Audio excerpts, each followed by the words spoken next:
N പ്രയാണകാലം 4 വിരൽ നീളം ആയതിൻ പ്രതാപം കഷ്ടത മാത്രം. എൻ പ്രയാണകാലം 4 വിരൽ നീളം ആയതിൻ പ്രതാപം കഷ്ടത മാത്രം. ഞാൻ പറന്നു വേഗം പ്രിയനോടു ചേരും മഹിമ പ്രാപിച്ചെന്നു വിശ്രമിച്ചിടും. ഞാൻ പറന്നു വേഗം പ്രിയനോടു ചേരും മഹിമ പ്രാപിച്ചെന്നു വിശ്രമിച്ചിടും. എന്നും വിശ്രമിച്ചിടും. അല്പകാലം മാത്രം ഈ ഭൂമിയിലെ വാസം സ്വർഗ്ഗമാണെന്റെ നിത്യമാം വീട്, എന്റെ നിത്യമാം വീട്. മഹത്വമുണ്ടാകട്ടെ. ഇന്നത്തെ പ്രഭാത ധ്യാനത്തിനായി 50-ാം സങ്കീർത്തനം 7-ാം വാക്യം. എൻ്റെ ജനമേ കേൾക്ക, ഞാൻ സംസാരിക്കും.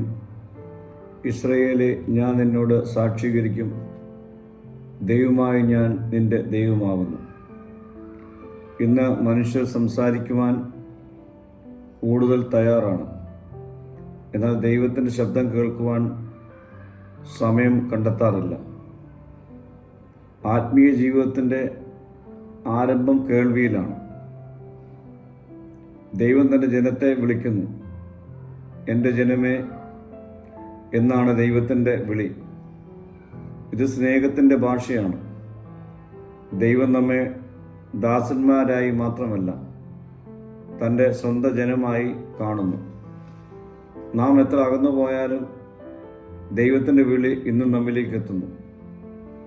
ദൈവത്തിൻ്റെ വാക്കുകൾ എല്ലായ്പ്പോഴും സത്യമാണ്.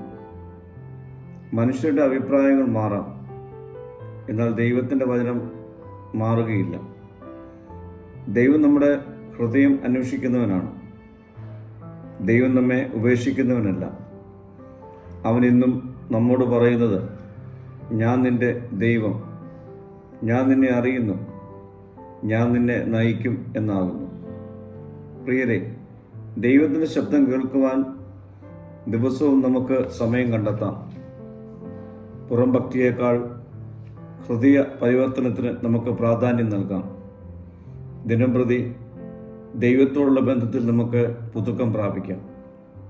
പ്രാർത്ഥിക്കാം. കർത്താവേ, നിന്റെ ശബ്ദം കേൾക്കുവാൻ തക്കവണ്ണം ദിനംപ്രതി എൻ്റെ ജീവിതത്തെ ഒരുക്കണമേ. മഹത്വം നീ എടുക്കണം.